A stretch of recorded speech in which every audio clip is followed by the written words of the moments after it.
Hi YouTube, this is Joe Calton with Calton Cutlery. You can find me on the web, caltoncutlery.com.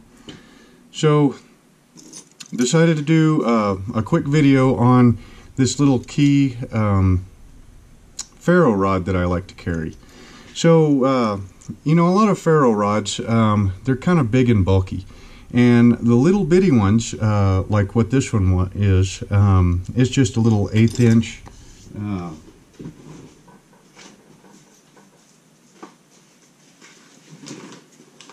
Here it is right here. So I picked these up, pack of 10 Zeus Tliss Emergency Survival Toolkit. Picked them up off of Amazon. You know, with the Prime and everything, I think they were, I don't know, maybe $5 or something for 10 of these little 1/8 inch diameter ferro rods.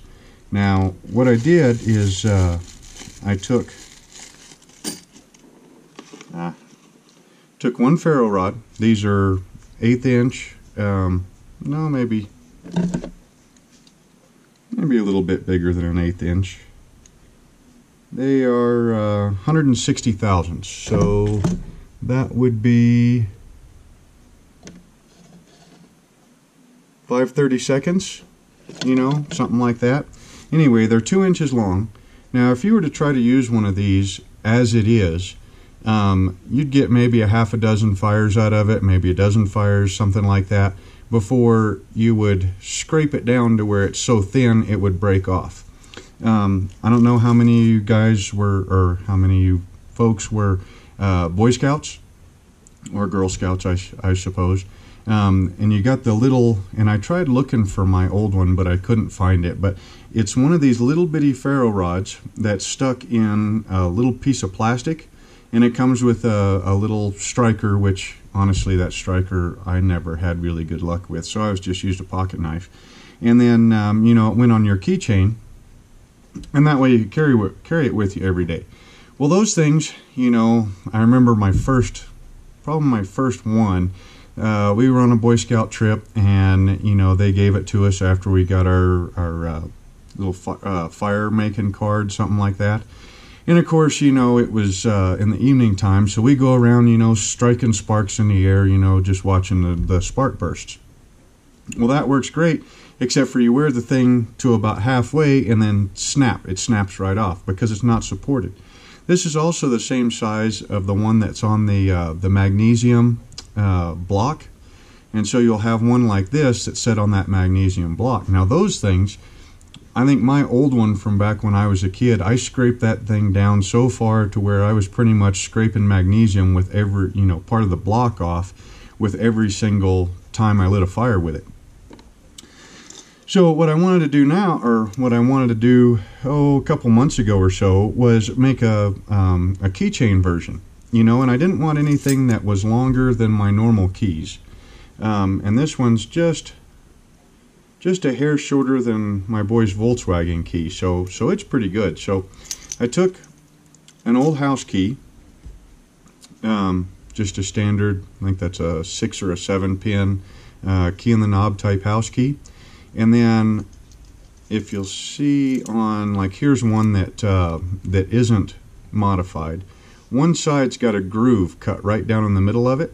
Okay, so take yourself, I don't know what I used, probably a grinder, or maybe the edge of a Dremel tool, something like that.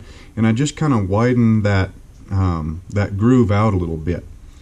Then took one of the mini ferro rods, cut it in half, and then epoxied it in place onto that key.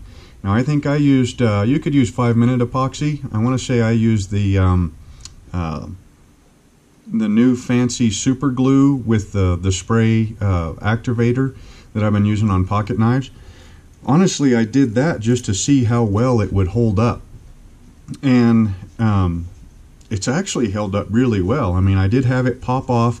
The other day I was telling my brother-in-law about it, and I told him how I'd dropped my keys, goodness knows how many times. They've been in my pocket, you know, rattling around for the last 6 months, and, you know, that little piece of ferro rod had never moved. Started, I don't know, couple dozen fires with the thing out in the backyard, you know, in the fire pit to toast marshmallows and stuff. It never come off. So of course I dropped them on the floor, you know, just to show them, and the dang thing popped off. How does that work?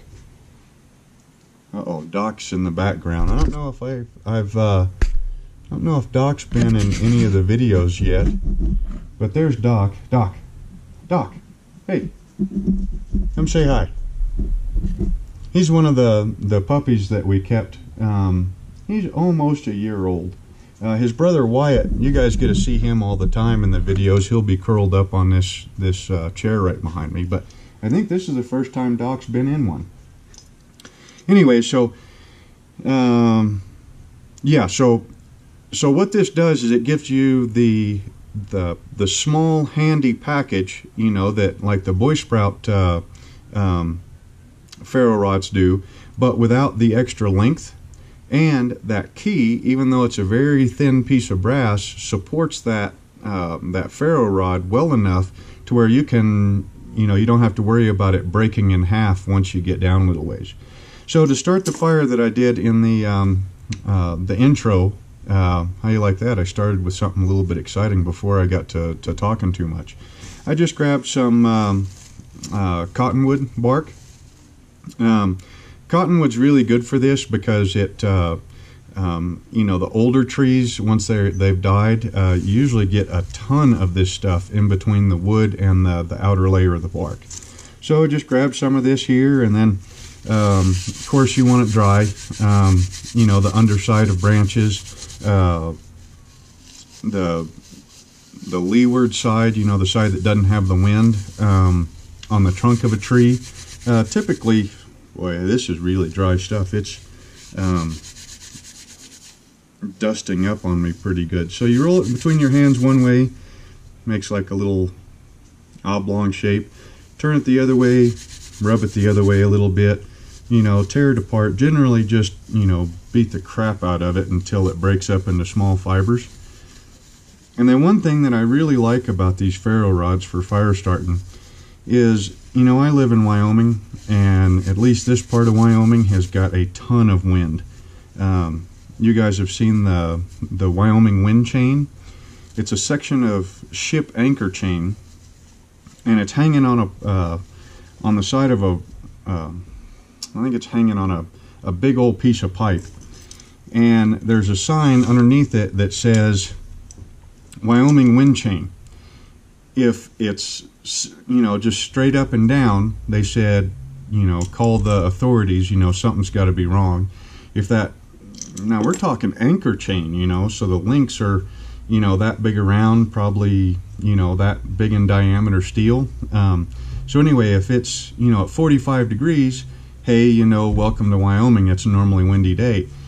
If it's straight out, it's, you know, pretty breezy and gusty. And if the chain's missing, then you might want to go somewhere else for a while. So anyway, so, but the wind really helps starting fires with a ferro rod.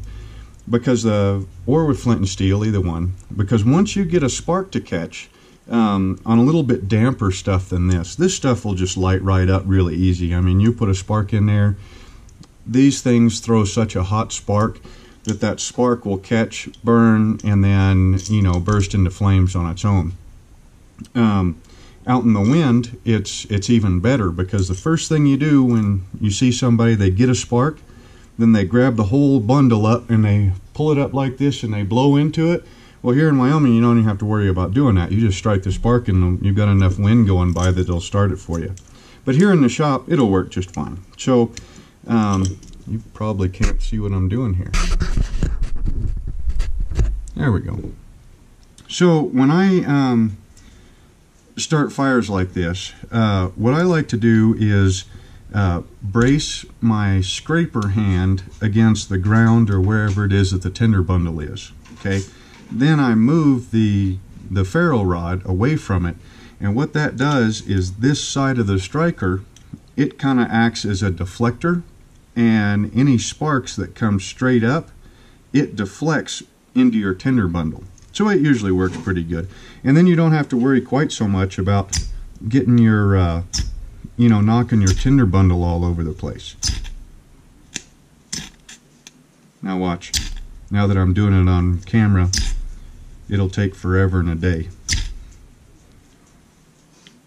Oh, I had a spark there.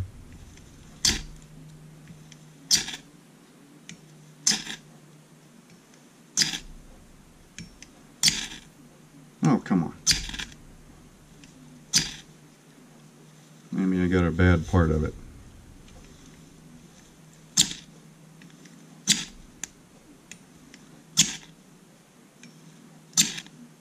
There we go. Then turn it up so that the flame kind of comes up through the tinder and everything, and away you go. Can we catch that pretty good? Yep, burns really good. It's patted out since we're in the shop and I got the shop door closed before we smoke the place up. So anyway, if you like what you saw, go ahead, try one out.